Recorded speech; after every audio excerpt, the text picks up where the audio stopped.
there's so many people who work so hard to make this thing. So just do me a favor when we drop on November 20th.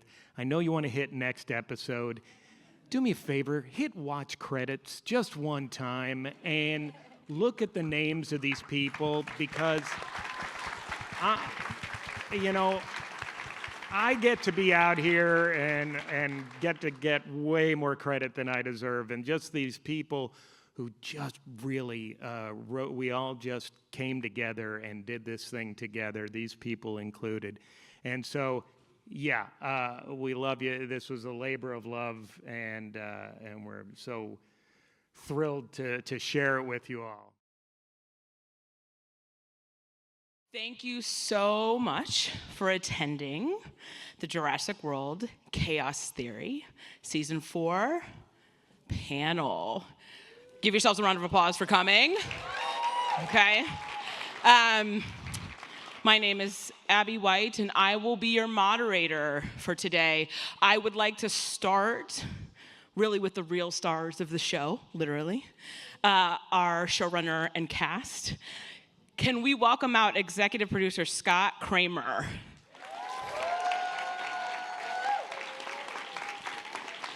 Voice of Ben, Sean Jambroni. Voice of Yaz, Kausar Mohammed. Voice of Darius, Paul-Mikél Williams. And the voice of Brooklynn, Kiersten Kelly.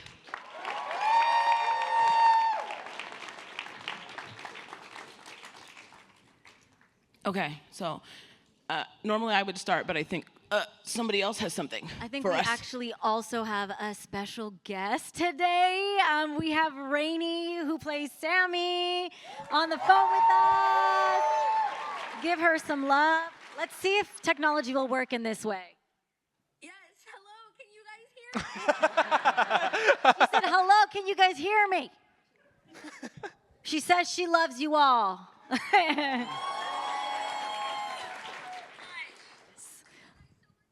Thank you so much for watching. Thank you. Thank you. So we just got a look at the season 4 trailer and a little bit of something you'll see later. But how are we feeling after that trailer about the season? I think we feel great. I personally think we feel great. How are you guys feeling after the trailer?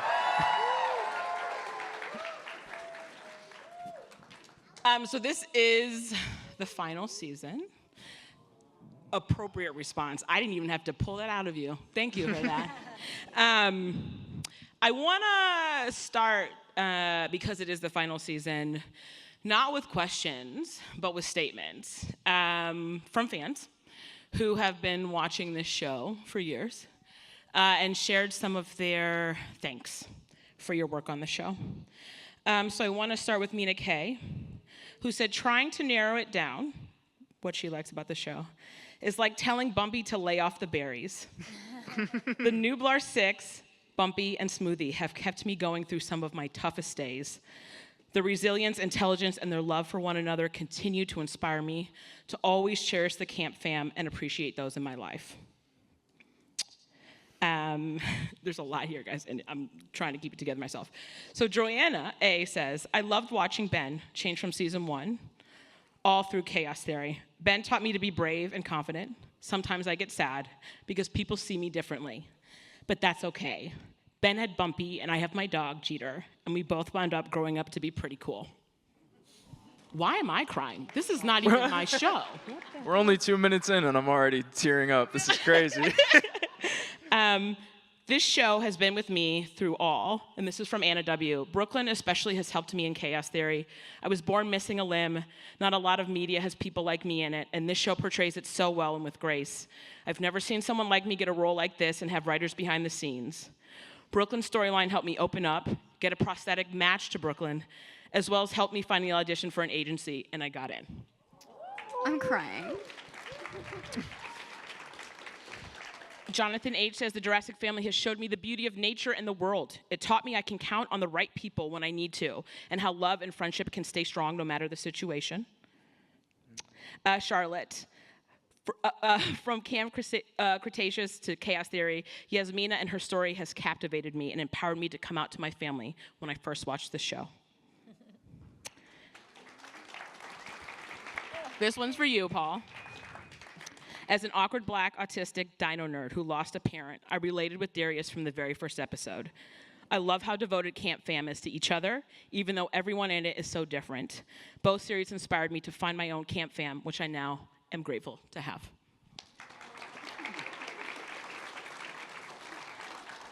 Yeah, it's that good stuff. It's the good stuff. So before we go to season 4, let's talk about season 3. Let's rehash some of what we've got. We've got dinosaurs on a plane. Always a great idea. We get to Malta and line up with the Dominion in the market. We learn a lot more about Santos and what actually happened to her. Ben has a real-life girlfriend. And her name is Isabella Rossellini. Yaz and Sam. Sammy, they break up. What? We hate it.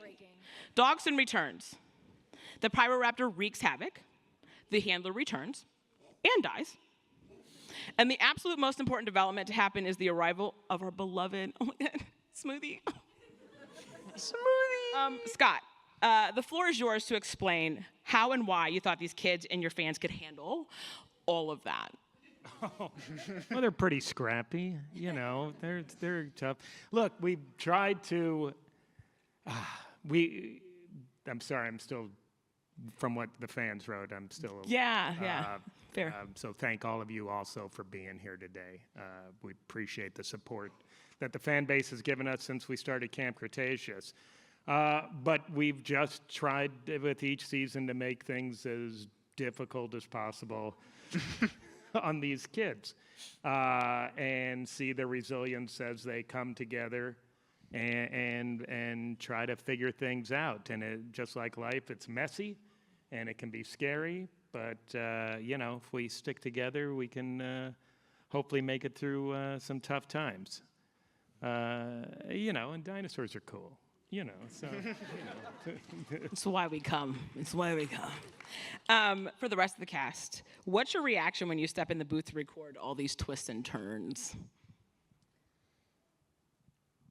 Well, for me, it's pretty wild because there's a lot of screaming. There's and sometimes they'll present an idea and I'll have to just like hear them tell me it because it's like very surprising what happens, or I'll watch the show once it comes out and get to see like what Ben does, and he looks like an action star, and it gets me very excited. So, as for me, I loved coming in as like this awkward nerd kid, and then leaving as this action hero, Jungle Ben guy, and so I never would have guessed any of that. I just want to say also that Scott and the head writer Bethany and all the writers really put us through it. So we did not know what was happening until it happened on page. And I remember even discovering that Brooklynn was still alive was something we did not know. And I will just say there are additional twists and turns in season 4 that literally had us as a cast being like, what's going on? Tell us what's going on.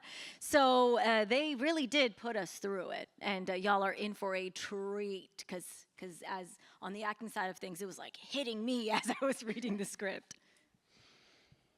Yeah, for sure. I mean, I'm also still recovering from hearing those fan notes. Those really hit me in my feels. Yeah, season 4 it's definitely a doozy. I mean, previously I thought like season 3 of Camp Cretaceous was like the craziest thing that we would see, and then I'd seen season 4 and I was like, you guys are in for some crazy stuff. It's gonna hit you in the feels for sure, because it definitely hit us. I actually remember in the last group recording that we did on the last episode, one of our staff writers, Bethany, decided to extend that script by like 7 pages just for us to feel bad. just for us to feel bad. But the twist was worth it. And what you guys are, eventually gonna get to see is, I mean, I just really feel like everybody that's worked on this project, not just us, of course, but everybody that's really made it possible, like the writers, the animators, marketing, press, everybody that's worked on this has worked so hard to make this such a good project, and I'm so happy that you guys, get to see the finale of it. Even though it may be a little sad, it's gonna be great. It's gonna be great. Also, may I extrapolate on what he meant by 7 pages? It was a ... turn the page, ... turn the page. That's what they did to us. Yeah. What are you trying to do to me? That is all that would go through my head whenever I would go in for records. Laughing, crying, screaming, literally. All of the above. Just so many emotions. I would have to rest after these sessions. Watch some reality TV or something to decompress. Real. Yeah. Final question before we jump to season 4, which is I know we're all very eager to talk about it. What are some of your favorite moments from Chaos Theory so far? Oh, boy, that's a tough one. Just getting the opportunity, I just never thought they'd go for it. When I first said, all right, I want to do a conspiracy thriller with the Nublar 6 and dinosaurs, and they're 6 years older, and Brooklyn's dead. And so just the fact that we actually got to do this and tell this story I think when we first discovered The Handler, I was a big Handler fan, pour one out for The Handler. But just so many, there's too many to choose from for me, it's but yeah, those are a couple things that really, the heartbreak of, there's so many emotional moments for me, whether it's Darius putting himself out there to Brooklyn and that not going well, or, when we were recording the Sammy and Yaz stuff, I would look at Bethany, who's, by the way, our head writer, and I was just like, what are we doing? What are we doing? This is too much. What are we doing? But I'm glad we did it, even if it put you all through it. Thanks. Yeah, you're welcome. Yeah, thank you so much. We really appreciate it. So, yeah, I don't know. What about you, Sean? One of my favorite moments is Kenji's freestyle rap with Smoothie. Yes. That's one of my favorites. Yeah, that's good. I think one of my favorite moments is the episode in season 2 where Yaz is stuck on the island kind of by herself and has to make her way down the river. Not a full-on island, but that little area. Yeah. One of my favorite moments, I actually have a few, but one of my favorites is I really liked the first episode of season 2 when they're all on the boat in the middle of the storm. That one really grabbed my attention, and I feel like there was just so much work put into that episode. We premiered it at San Diego Comic-Con 2023, and that was just, it was insane just to be here with all of you guys and to see that episode on a big screen like that was a core memory for me. I'm never gonna forget that. But yeah. One of my favorites is when, I think it's season 3, and Brooklyn distracts Ernest by crying. Or there might have been season 2, and she's just crying, and while some people are trying to escape, and then she just totally flips whenever she gets what she was hoping for. It was so fun to record. I remember being in the booth, and I probably ruined a couple takes, honestly, from laughing, because the switch up was just great. We have such great writers. Yeah. Manipulation is okay when you're acting. Yes. I feel like that's the key to acting. You're manipulating yourselves, you're manipulating us. We're all along for the ride. Okay, so let's get into season 4. Scott, can you tease a little bit about where we left off and where we are heading into the final season? All right, so where did we leave? Well, we basically left off with everybody heading towards Biosyn Valley. You've got, on one side of it, you've got, on one side you've got Sammy and Kenji, and again, we wish Darren and Rainey could be here, but they are reuniting Smoothie with her mama Bumpy, who we've seen far too little of. So they find out at the end of the season that Bumpy's in Biosin Valley, so they're headed there.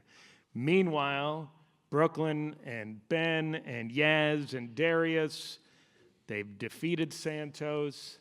Again, sorry, Handler. And they've got unfinished business because, you know, the Biosin's still making killer dinosaurs. They're making assassin dinosaurs. And, you know, Brooklyn especially, who sacrificed so much, you know, of her life, of her friendships, of her body, and they've gonna go and see this through to the end. And they're both headed towards Biosin Valley on a collision course with the third act of Jurassic World Dominion and all that craziness. So yeah, there's a lot to come. You get to say assassin dinosaurs. I know, right? And like mean it, like that's. And it's the my coolest. job. Crazy. Yeah, right? Nuts. Kiersten, let's start with you. Can you tell us what Brooklyn is up to this season? A lot. I think, you know, in season 4, she is, you know, in a position of acknowledging the choices that she has made in previous seasons, especially now that she's back with everyone and she's seeing that maybe some relationships are a little broken because of decisions that she's made, and she has to kind of face that. Paul, we're gonna talk. We're gonna talk, buddy. How is Darius dealing with Brooklyn coming back into the group? Not good. Not good at all. Not good at all. Yeah, I mean, I feel like through this whole through the whole series, a lot of it has been about Darius kind of being along for the ride in this one. Honestly, you know, he's constantly trying to figure out how to repair his broken relationships. I mean, since the start of the show, he's been, you know, kind of a recluse. He doesn't really talk to anybody. He's been reeling since Brooklyn's death, and then, you know, as we progress along, he finds out that Brooklyn is alive. This person that he's had feelings for, that he's suppressed, and that he's, you know, eventually gotten rid of. But that little residual feeling that's there just sparks again once he realizes that she's alive. But it doesn't necessarily allow him to just forgive her, obviously. As we see in season 4, he's a little reluctant to even allow her into the group, let alone, you know, talk to her. And we see a lot of it in season 4, him wrestling with this guilt of, you know, still having these feelings and those feelings going away, but also not allowing her to be let in as easily, because he has history with that. You know, he was an optimistic kid, and he loves his family even if it's not biological, and he's really trying to, you know, set a boundary, if not for everybody else, then especially himself. So yeah, we see a lot of it. We see a lot of it in season 4. There's this one particular moment in one of the episodes where it's just kind of like, oh, he's kind of mean. But yeah, I really like the dynamic a lot.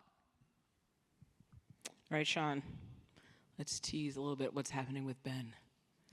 Okay. Oh wait, Yeah, Ben, season 4 Ben. He's, well, there's a lot of, like, people. The group's been kind of disbanded, and there's been a lot of different dynamics going on, like we just were discussing with Brooklyn and Darius. And I think coming from season 1, Camp Cretaceous Ben, who didn't want to be around people and all this other stuff, and now I think he's just wants to bring this group back together, and he wants to bring Smoothie and Bumpy back together. So he's just, I think he just really wants his family to all get along and let the love flow some more. we love more love. You know, let it flow. Let it flow. Okay. You want to say that again? You were very We love you, Sean. We love you, Ben. Yeah, We love you know, too. I mean, it was very intentional when we first started the show. There's a world where we got all the kids back together in the first episode, and it's a love fest. And we didn't, that's not real life. And it's the same thing for going into season 4. It'd be great, okay, Brooklyn's back and we beat the bad guys and everything's great. And it's like, there's so much that's happened. There's so much unspoken that's happened. There's been betrayals and broken trust. And so, again, we're putting them through it again, but it just feels the more authentic way, you know, about how things would really play out in something like this. And I trust that you won't totally, completely break our hearts by the end, so this is okay. Well, we'll find out, won't we? We definitely found out. 7 pages later. Yeah. Kausar, how are we in the wake of Yaz and Sammy calling it quits? What can you share about Yaz's journey this season? Well, I think going off of what Scott was saying, portraying relationships in an authentic way and in a real way. And at the end of season 3, we learned that they are rocky. They're breaking up. They're not doing so well. They're going different ways. And what I love about season 4 is we get to see that choice of deciding to do what you think is right in a relationship, even if it's not what your partner thinks is right, and having that individual moment of growth for them individually, and seeing how they're going to come back together with that. So we see Yaz looking out for her friend Brooklyn, and also internally dealing with separation from this person she loves very much, which is real life. Okay, Scott. Rainey and Darren couldn't join us, unfortunately. But could you share a bit about what's going on with Sammy and Kenji? Yeah, well, boy, talk about putting them through it. We put Kenji through a heck of a lot for this whole series, and you know, Kenji's dealing with a lot of emotions on the Brooklyn side, on, you know, coming to terms with his father and sort of almost trying to be the father to Smoothie that he never had, and so. And just still a lot of resentment again towards Brooklyn. You know, they were a couple when she faked her death or didn't die. I don't know. It's like it was all.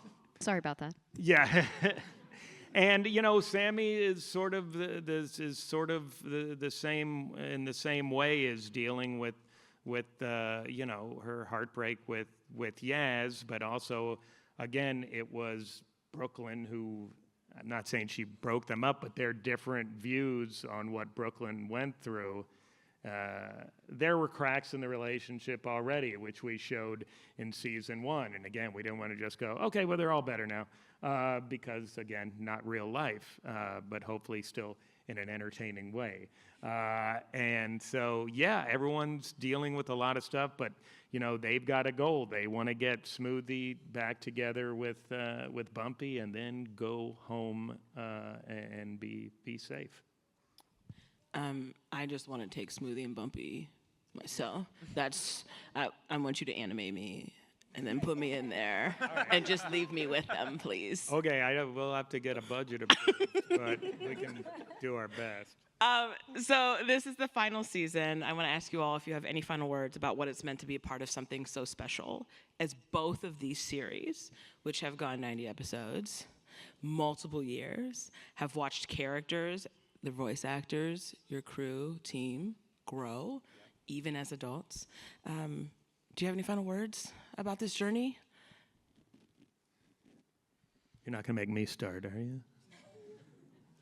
I mean, I'll go. I wasn't a part of Camp Cretaceous, but I'm so grateful to be a part of Chaos Theory, and it means the world to me, you know, to be welcomed into this amazing group of really talented people, and just to experience this with all of you and with all of you as well. And especially when it comes to limb difference representation, it has been an incredible time to just explore Brooklyn's story and to be able to be the voice of that representation that we absolutely need more of. And our writers did an incredible job of touching on so many really important topics through all the thrills that also occur and the laughter.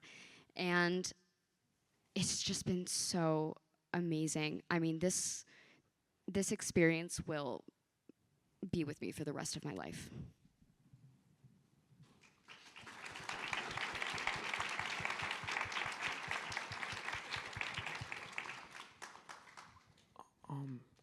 For me, it's been, I was an adult already when I got on the show, but it does feel kind of connected to my childhood in some way, kind of just like just kind of just an exciting thing. Like, I had a huge connection to Jurassic Park as a kid with my brother at my Uncle Joe's house, and it was just like a touchstone moment. And then, so now growing up, being a part of Jurassic Park, and then having a character like Ben Pincus to play has been an honor.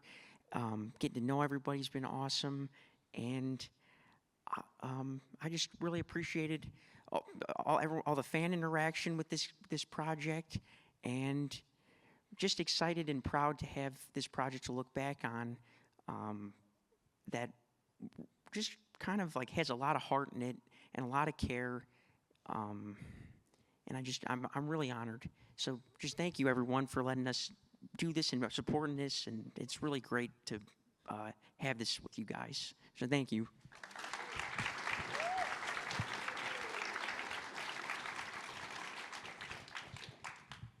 I'm probably going to cry, so you should go before me. I got you. I would say I think playing Yaz and the entire Camp Fam is going to live always, forever, very nearly and dearly in my heart. And thinking about it all these years later and everything that the kids have gone through, there is a parallel, I think, in terms of all of us. It was 7 years of our lives, and seeing the way things have evolved, and I will forever always think about Yaz and Yaz as Sammy, Yaz and Sammy as the queer representation I wished I had as a kid growing up, and that's forever gonna play a big part in my heart. And I'm so grateful to Scott and the entire creative team and the writers for consistently giving us these characters that we could love and care for so much, and literally a Camp Fam on this side of the screen as well.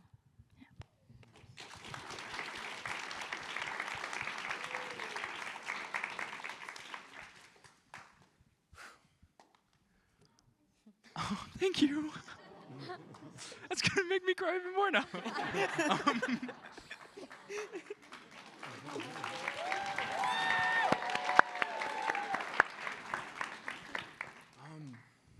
It's been a wild ride, you guys. I started the show when I was 12 years old.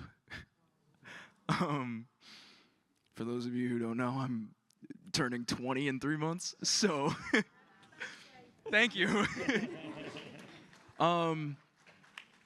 Yeah, I mean, this show has just been such a big part of my life and growing up. I mean, I was in middle school when I started this, and now I'm about to go into my third year of college.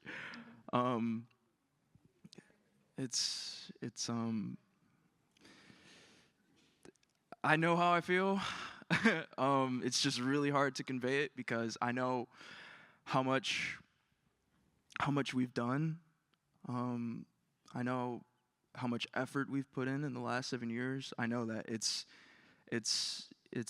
gonna be really hard to feel this end, but I mean, that's the beauty of what we do, right? I mean, we don't do this to do it forever. We do this to create characters that you guys can connect to and that you can love, and that will be entertaining and relatable for you guys. But I mean, if we did it forever, it would lose the feeling eventually. But that's the beauty of life, and that's the beauty of art, is that it doesn't last forever. And we have however long, 7 years to remember it and feel our feelings and go through it and just remember how that feels. And I mean, it's it's been a pleasure to work with all of you guys, all the people that aren't here, Rainey, Darren, Ryan, Jenna, all of the writers, the production team, everybody that's worked on it.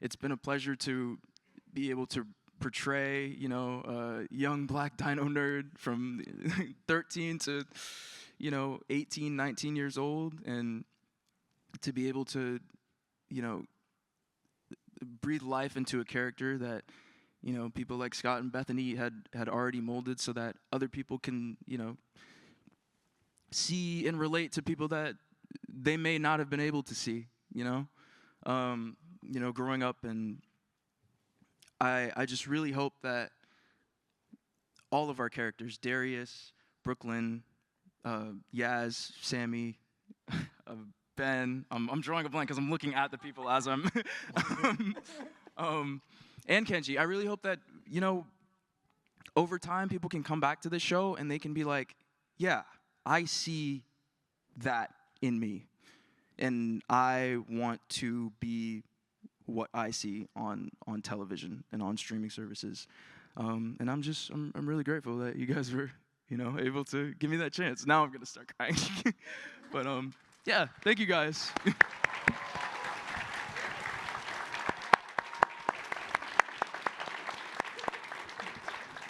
Before we tee up the episode, I just want to say thank you, as someone who grew up with Jurassic, with their mom, for giving us such a beautiful human entry that, even though it is ending, it can now be passed down and through families forever and ever. And that's special and it's meaningful, and thank you all for being a part of that journey together and with all of us. So thank you. Scott, I'm going to tip it to you.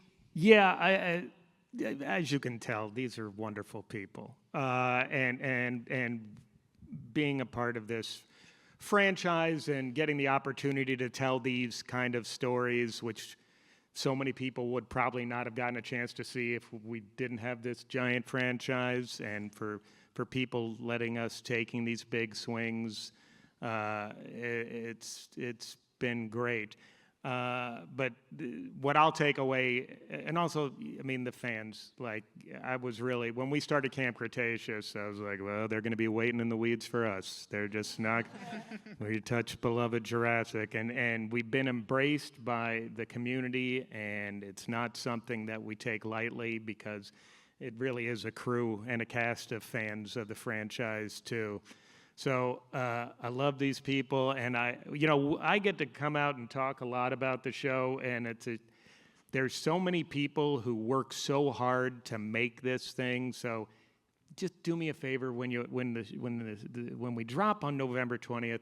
I know you want to hit next episode. Do me a favor, hit watch credits just one time and look at the names of these people, because I get to be out here and get way more credit than I deserve. And just these people who just really we all just came together and did this thing together, these people included. And so, yeah, we love you. This was a labor of love, and we're so thrilled to share it with you all. So I think we're gonna watch the first episode of season 4. Just for you in the room. There's a recap of season 3 in the series at the beginning, which you've already seen some of. Before I panically going, they're showing the episode. This isn't right. But this is, when we, like I said before, we got Kenji and Sammy are heading to Biosin Valley by car, and we got these 4 crazy kids in a copter heading to Biosin Valley to do what they got to do, and this is how we're bringing up our final season. And truly, thank you all for coming out here. Thanks for supporting the show, and we really hope you enjoy the episode. Louder applause for these guys. Yeah.